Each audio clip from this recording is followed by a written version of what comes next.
Dig, what it do, man? Y'all know what it is already. It's your boy D, and welcome to the channel. And my line, though, man. Watch who you know, and know who the hell you watch. Let's get it. Subscribe, subscribe, subscribe. The warriors address it, lace up, regain order. The boss comes first, the rest is added on it. The warriors address it, lace up, regain order. The boss comes first, the rest is added on it. Breonna Taylor was a 26-year-old black American woman who was fatally shot in her Louisville, Kentucky apartment on March 13, 2020, when at least 7 police officers forced entry into the apartment as a part of an investigation into a drug dealing operation, right? So, Taylor's boyfriend, Kenneth Walker, was inside the apartment with her when the plainclothes officers knocked on the door and they forced entry. Now, the officer said that they announced themselves as police before forcing entry, but Walker said he did not hear any announcement. A Louisville judge declared a mistrial against Brett Hankinson. Hankinson was charged with firing 10 rounds through Taylor's bedroom window and sliding glass door, both of which were covered with blinds and a blackout curtain. Multiple bullets also entered a neighbor's apartment. Now, if they got blackout curtains plus blinds, there's no way you can see in there. Ain't no way you can see in there, man. But check this out real quick. Trial is declared in the federal civil rights case against former LMP detective Brett Hankinson. Jurors spent 4 days deliberating but could not agree on a verdict. WLKY's Alexis Matthews joins us now live outside the federal courthouse in downtown, where Breonna Taylor's family attorney is about to speak. Just couldn't get to that unanimous verdict. Of course, the family is disappointed. This is not the outcome they wanted, but we are here for the long game. And so just as the prosecutors intend to retry Brett Hankinson, we intend to be here when that retrial takes place. And did they tell you that specifically, that they would like to retry? Yes, they did let the family know that they do intend to retry Brett Hankinson. There is a status conference coming up in a couple of weeks in front of Judge Jennings.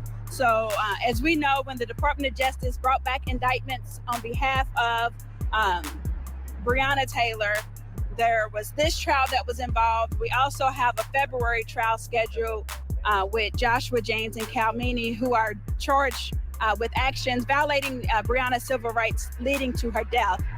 So that's in February, and now we don't know when the retrial for Brett Hankinson will be, but we are glad that the AUSAs are going to retry it, and they are taking this case seriously and taking a step.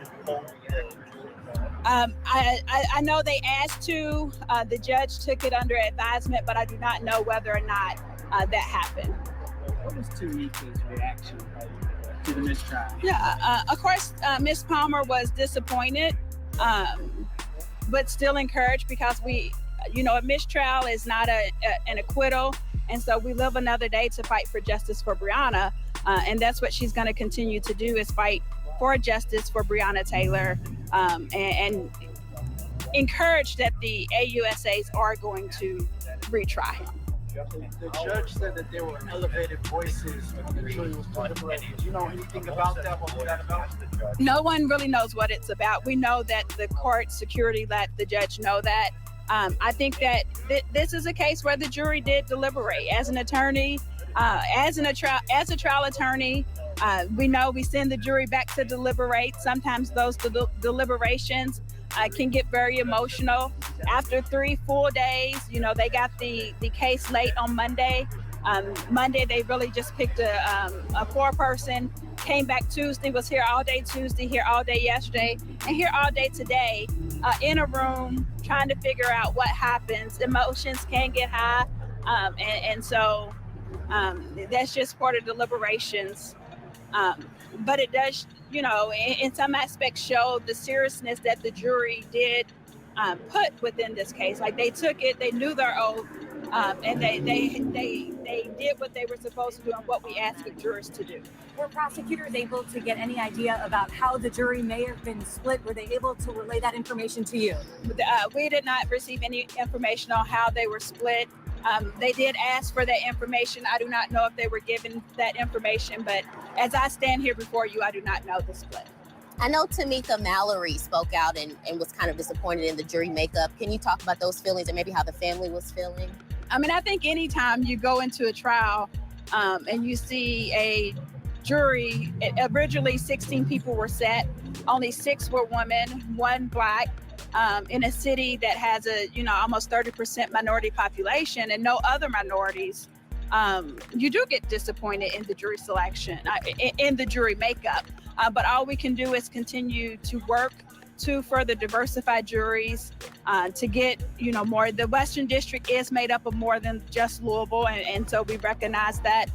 But hopefully on the next trial, the jury does reflect the diversity of this city and the Western District of Kentucky. What did you think of the veracity of this prosecution versus what we saw in the state court?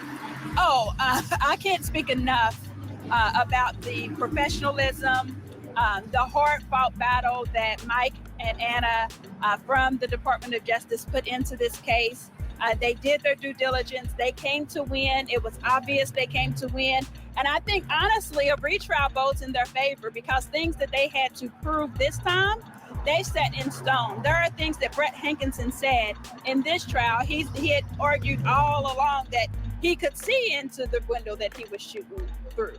But on cross-examination, he had to admit that he was not able to see what he was shooting at. That is very important and something that they don't have to go through retrying and proving that fact again because he as much admitted it during this trial. So I think a retrial is in our favor. No attorney ever wants to retry a case, but if you had to, you definitely want to retry a case where you've gotten the defense to concede to items that you had to originally prove. First of all, it's sad that they can't get no convictions on what's going on. And what's even more sad is one of the main guys, he keep escaping prosecution. I'm not understanding this. Now, if you got a warrant for a guy that's inside of a home, right? Allegedly, you present a false warrant, arrest warrant, you know what I mean, to the homeowner or, the people who occupied the home, first of all. Secondly, you're in plain clothes. Thirdly, you didn't announce yourself. Well, allegedly, you didn't announce yourself as a police officer, right? So, of course, Kenneth did what he's supposed to did, you know what I mean, as the man of the house, you know what I mean, as a human being, period, protecting himself and protecting his girl and his family and his home, right? So he did the right thing. Did he know that there was really police or not? Nobody knows, really. We don't know. But my thing is this. Even with you having a gun fired from inside of a home, there's no way you should be on a different side of the house, right? Shooting inside of a window that has blinds and blackout curtains. Who are you shooting at?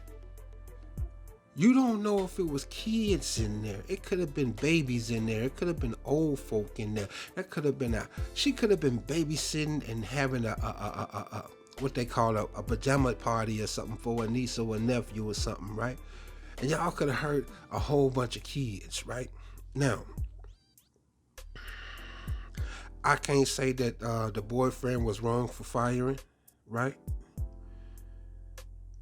And I honestly can't say that the police officer was wrong for firing, but what I can say is that police officer was very wrong for firing in a window that he could not see into. That was the thing. You didn't think about human life, period. None of that. And I'm pretty sure you was trained to not fire at what you cannot see.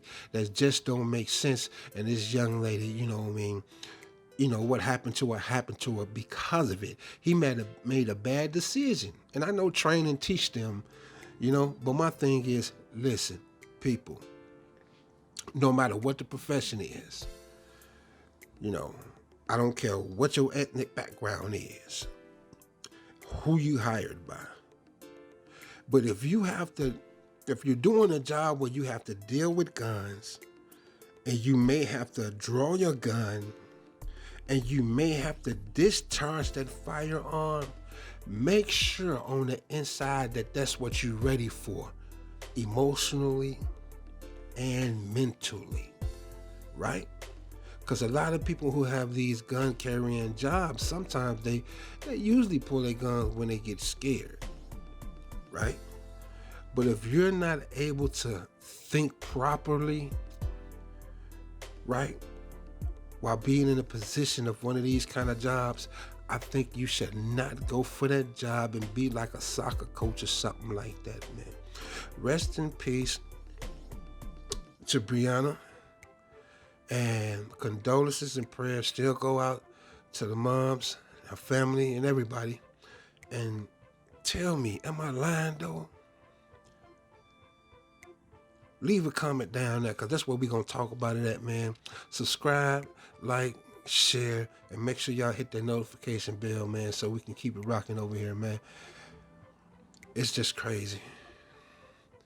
As always, live the life that you live, man, and the loyalty that's within it.